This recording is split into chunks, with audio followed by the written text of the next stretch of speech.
We've got a big news around energy for you because the continent's leading energy advocacy group, headquartered in South Africa, the African Energy Chamber, has asked the Organization of Petroleum Exporting Countries, or OPEC, to lean on the World Bank to remove global investment ban on fossil fuel explorations.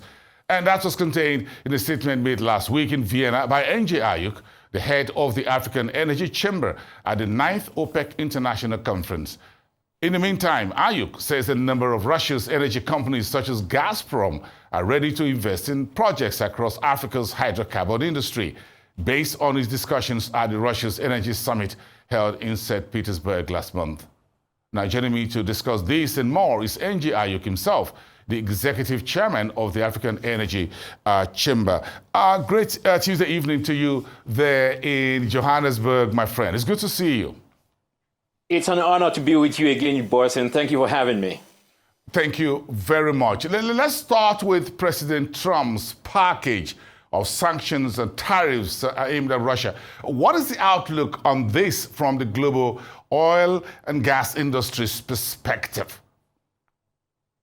These sanctions from the United States against Russia, it's going to really open the markets because it is going to see how it might really hurt. We need to pay close attention to that, but the devil is in the details, because remember when he did the tariffs in the past, Russia was actually exempted. There was zero tariffs on Russia, but also you're looking at now sanctions might come on LNG and crude oil exports. That could really open the market. And what happens with that? You might see prices of oil actually spike. So we need to be very, very careful. And also you need to pay attention to the Russian response towards that. And I think we are very concerned about it because it might create more volatility in the markets. And as much as anybody wants to see a less volatile oil market, because it's bad for consumers, it's bad for producers, and it's bad for Africa, since we are seeing a lot of underinvestment in the industry.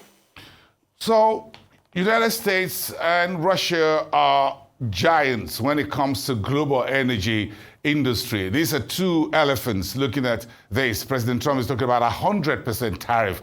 That comes out way out of this planet, by the way. Why should it matter to Africa, in particular for Russia? Why should Russia matter to Africa when it comes to the global energy industry?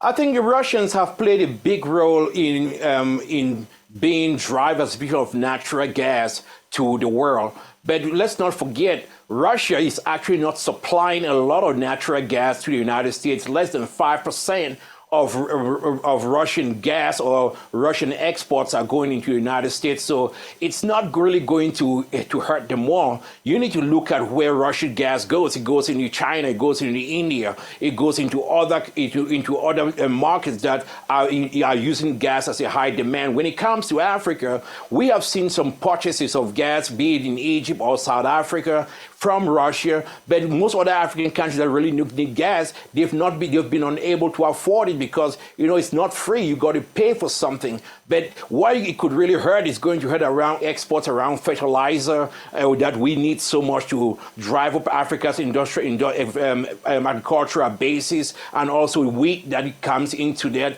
But you have to look at the markets. You have to look at the routes. As long as the Black Sea and others are not closed, there's going to be ways to walk around that. What we hope for is that we find a way to get some kind of stability on this. Now, are you going to see Russian investments in Africa, especially on gas monetization programs? Yes, because they are moving very strong to realize that their knowledge in gas can really benefit the continent. But I don't expect big, massive investments on natural gas development. We've seen Rosneft investing in the Mozambique LNG. We've seen Luke Oil doing very well together with ENI on Tango LNG in Congo. And you've seen the movements happening in Ghana. So you're still going to see a lot of investment coming out of Russia into key strategic but bankable projects in the continent. Yeah, we're going to talk about that a bit. But are you just stepping into my next point about the takeaways from the St. Petersburg Energy Summit? This is not the first time of you attending the summit and you meeting with some of the biggest Russian energy firms such as Gazprom. Again, looking at what Africa really brings to the table in terms of gas, do you think there's something from that summit that you want to share with us. How interested is Russia in doing business with Africa, and what difference would that make to the United States already doing business in Africa in the hydrocarbon industry? I think it makes Africa competitive. I think Africa is a fine bride. We need to put ourselves in a position where Russians, Chinese, Americans are competing for us. We are not a continent that should be focused on one country only. That would be dangerous for Africa. We've seen that in the past when we were wedded to one continent like Europe and we ended up bad. So Russians would have to compete for Africa. And I think being in St. Petersburg with various African heads of state, I was with the deputy president of South Africa at the same time visiting and talking to Russian businesses. We realized one thing: everybody needs to compete for our resources to ensure that we get the best deals, and that's what is expected. It's free markets. But what we see is that, look at the agricultural basin and around fertilizer. 20 years ago, Russia was a net importer of food. 20 years later, they are a net exporter because they were able to use gas, transform it into fertilizer and power agricultural bases,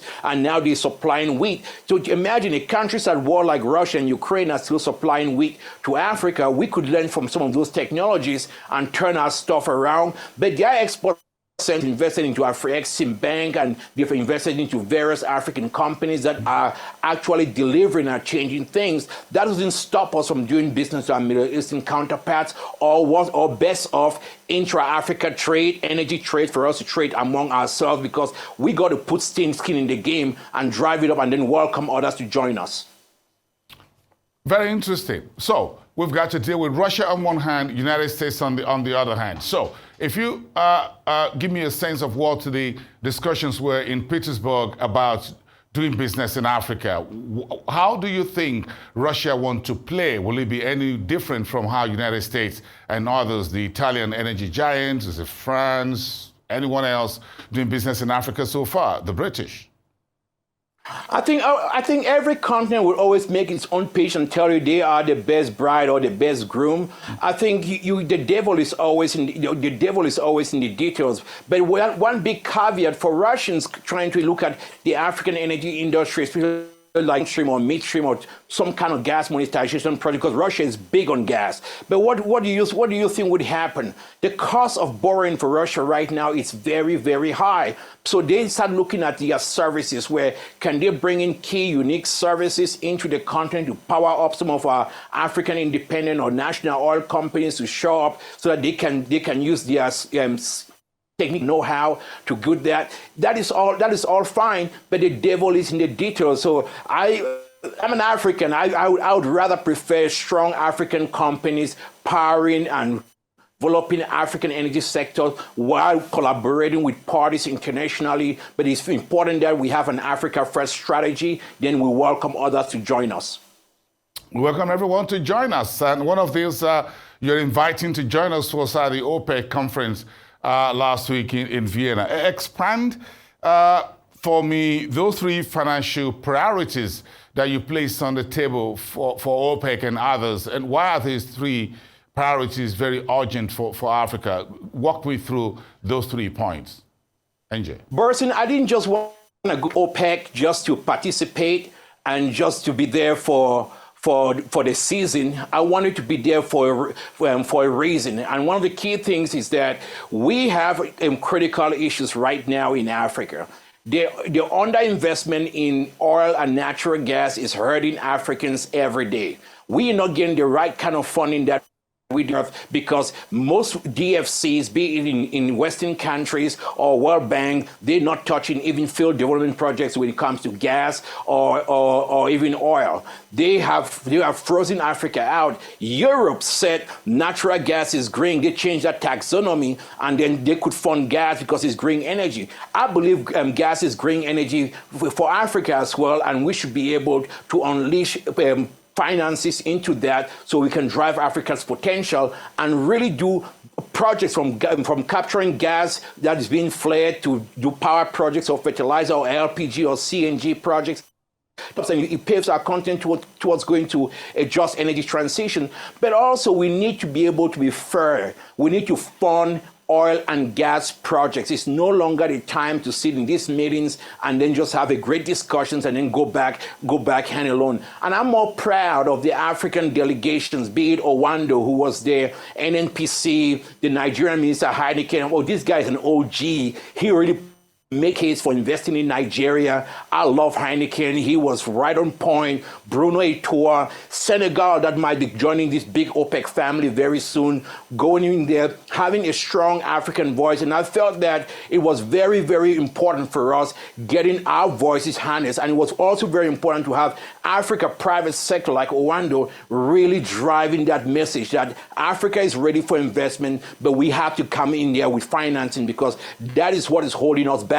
And that is what is preventing us from really unleashing a true African potential and African dominance that would need energy, because we need a transition. We accept a transition. We're not against climate change, but it's called global warming, not Africa warming, because some guy in Europe, they use the elevators to get up to their 50th floor, then look back at Africans and said, well, you Africans take the stairs. That's unfair. We can't accept that. And we should not be apologizing for wanting to use oil to power Africa. So our message was very clear to OPEC and to African countries that were present. Produce every drop of oil you can find to better the life of our people. We are not backing down from our drill, baby, drill message. We think we're going to take it to the next level. You also talk about special funds and all of that. How do you expect that to happen? You talk about this dedicated fund. What do you have in mind? Is that different from the Africa Energy Bank, which is about $5 billion initial capital to start it up, headquartered in Nigeria, coming later in the year? 5 billion banks to a big number, but when it comes to big African oil and gas projects, be it field development or spotting a deep water well, or even taking it into field development and producing, $5 billion is nothing. So, but it's a great start. What do you need to do? We need to deal with our above ground risk issues so that we can unleash potential private capital that is in Africa. So think about this. You have $2.5 trillion in private capital in Africa. We're not unleashing that. That is a problem. So the key issue here is that our above ground risk issues are stifling capital even within Africa from going in to drive it. Our pension funds are somewhere around $500 billion. We are not using those pension funds to really fund Africa energy infrastructure, so that when you fund Africa energy infrastructure, you know what happens? We reduce the cost of producing per barrel, so it makes it cheaper and easier to do business, because our infrastructure deficit is taken care of already, and that really drives us. We also have to start to streamline the process with new funds that goes into shooting seismic, so we start having multi-client data available to Africans that want to do work onshore or shallow water, and you really go around and drive a gas game across the continent. So you need to have multiple funds. The Energy Bank is welcome, but we are embarking on saying that we need to have more funds, because when you have one big energy bank, then it becomes like the African Development Bank, and then you have the bureaucracy. But when there is more competition in the market, then we really start seeing how free market capitalism works, and we push to have limited government, and then individual liberty and property rights come into the game. That's how you drive energy for Africans every day, and you fund the downstream and midstream as well. So the latest OPEC report says that the global oil demand will be about 123 million barrels between now and 2050. That's about 25 years down the line. And of course, investments in the oil and gas sector will be around 18.2 trillion US dollars. Do you think these figures validate your position at the African Energy Chamber that there is still a whole lot more firepower within the hydrocarbon, within the fossil fuel industry, and that whatever conversation we're having is very important, renewable, clean energy, but oil isn't going anywhere anytime soon? Oil is not going anywhere. Like Mark Twain would say, the report of my death was grossly exaggerated, and that's exactly what you find with the oil industry. Don't you forget, most of the data you get out of the IEA or mainstream Western organizations, they're talking about the 1 billion people in the global north that are very wealthy. You look at right now, you have 7 billion people that we're not counting for. Of course, oil demand is going to reduce in OECD countries, which are moving into renewable source. They are deindustrializing themselves. They're killing their economy. They're talking hydrogen and wind energy and all of this stuff. They're going for death. They're going for broke. But then you got this 7 to 8 billion in the global south and emerging countries that they're going to need more oil, more gas, more coal, more LPG to really drive up industrialization, power their economies. These are emerging markets that want the same beautiful things like those in the global north. They are going, demand is going to surge and it's going to increase. That's why you're going to see oil demand keep going up. 120 million barrels will be consumed per day. 18 trillion is going to be needed to invest by 2050. The real question we have to ask ourselves is, what role would African players play in this? How are we preparing ourselves to ensure that we are not just left behind, but we getting those new fields, especially onshore Africa that has been largely. The IOCs are going deep water offshore, but we got to get African players doing onshore Africa, closing the infrastructure gap with pipelines and really driving that. We also need to put the hell of a pressure on governments to really get their act together, because sometimes a free market is important, but an enabling environment is even more important when it comes to African exploration. The time it takes for licensing, it takes too damn long to get licensing. Bureaucrats, be it Nigeria, be it Tanzania, be it Mozambique, bureaucrats sometimes hold projects back and they don't move forward. And how do we empower African companies? We have too many African independents seeking out projects. A European independent is more likely to get a project than an African independent. That's wrong. We need to empower African independents. We need to be a voice for them. We need to speak for them in the room when they're not in the room, and give these guys a fighting chance to go out there and change our continent and employ more Africans, promote more Africans, build capacity, and produce the energy that we need in this continent. That's what we need to be driving, because at the end of the day, it's Africans that are going to have to carry on this small, the Petrolons of the world and the Owandos of the world and the Seplats. They are going to carry on these projects like what Kola Karim and Heritage and they are doing with Shoreline and Sahara Energies. They are going to drive Africa's energy independence forward. So we need to start empowering African companies to do the magic. I'm sure when talking about licensing rounds in Africa, one country that is hardly talked about is Libya. And Libya is just going for a major oil licensing round. Give me a little bit of your thoughts at the African Energy Chamber, how much progress Libya is making north of the continent, with Morocco sitting next door, not so far on this side. Then you have the Senegal and Mauritania project at the other side as well, within that northern corridor. You know, if you look at the Suez Basin and look at other basins across Libya, Libya has turned its things around. First time in 18 years, they had more than 28 companies bid for new blocks. BP just signed an agreement with them to drive up more. You remember BP, they used to talk only about green energy and all of that stuff. They had a guy was CEO, he wouldn't even wear a suit. Now, they changed their mind. They're moving right in with oil. I love the UBP. I was in their office yesterday in London. Really great team, and they're going to do really well. They're right in there in Libya. Also, we focus this ENI, Total Energies. They're starting back. OMV out of Austria, right back in Libya. Repsol in Spain, back in Libya. What is missing? African companies, African independence. But Libya has so much to offer. They have what the Minister of Libya would call this highway theory, where you have marginal fields, you have orphan wells like what you see in Canada, and you have deep water and you have shallow water. So they're going to move well. Security, yes, it's a problem, but they're sorting that out, and you're going to see more expansion. I was in Libya earlier this year. What has happened since I left Libya until now, it has been outstanding. They get an amazing minister in Libya. Amazing minister. This guy is like he's like a John Wayne kind of guy. He just gets his stuff done. He's always there, just championing his country, pushing to get more and more investment into Libya. God bless him, and they're doing something really well in that country, and we all should be rooting for Libya. I'm praying that Libya gets it right.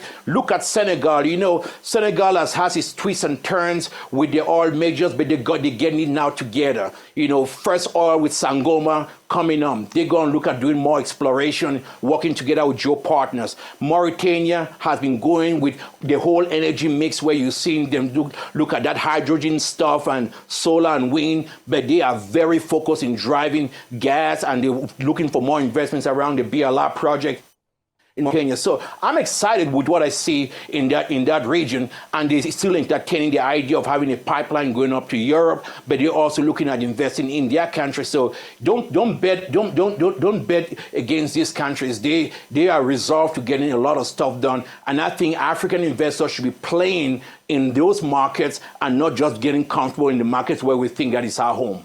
Is that your key message? We're about 2 months away to the African Energy Week in Cape Town early in September. So, thereabout 2 months, thereabout. Give me an update on the hosting preparations, especially the knowledge side of the event. Of course, there'll be exhibitions and what have you. The knowledge side of the event, the projects in the deal room. What's the preparation looking like 60, 70 days to that event? I'm telling you, get ready. Get ready for something big that's going to happen. Many people thought when those vagabonds left Cape Town to Dubai, an African would not be able to do it. We've exceeded expectation. You can, and right now we are getting more stable. We focus on getting real deals. Let me tell you this, just watch this. You're going to see movement going on the Tanzania LNG with Shell and Equinor. We got some special news for that. Had long discussion with the Deputy Prime Minister from Tanzania. There's some magic that's going to come out of there. Mozambique, ExxonMobil, moving that LNG project. It's moving forward. Total Energy, they're going to come out of force majeure. They're going to get that $20 billion project going in. Azul, and the big discovery right now in Angola, you're going to see a lot of procurement, a lot of development discussions going around that. Don't stop there. Just watch what you're going to see with Total Energies moving around Congo and the new basins. Independents like Trident Energy, Perenco, Owando, Seplat, they are going to play a big role. For the first time, President of Algeria working together with new entrants in that market. They are going to be pitching their tent at Energy Week to drive up new stuff. My brother, the Minister of Egypt, and the big Egyptian delegation. But you know what's even better? We're getting more attention from banks that have traditionally not been part of us. They are showing up. Of course, we got people around Just Stop Oil or Greenpeace. We welcome them. They love us. I think, Johnson, when I get Greenpeace and all of these guys showing up at Energy Week, I know that there's love in the air, so we're going to welcome them too, to make their voices heard. But I think what we've been able to do is that we've been able to build an African narrative. We've been able to build a story around why we need oil, and we've been able to say, you know what, we've been unapologetic on our resolve to drive a message that says drill, baby, drill, and producing oil for Africa and for international markets, and we've been unapologetic. And I think when you do that, people resonate with that. So when you had people oppose us with Africa Oil Week, they just knew that stuff was fake. And Africans do have 5 fingers, and when you piss them off and trying to oppose an African energy movement like us, the Africans will use the middle finger on you. And I think that's what the Africans did with Africa Oil Week. The Africans showed them a middle finger for what they did to this country. That's why Africa Energy Week is strong and alive, and Africa Oil Week is dead in Ghana. Angie Ayuk, the Executive Secretary at the African Energy Chamber in Johannesburg. Thank you very much. Really appreciate chatting with you, as always, for your insight on the global energy marketplace. Do have a wonderful evening in Johannesburg.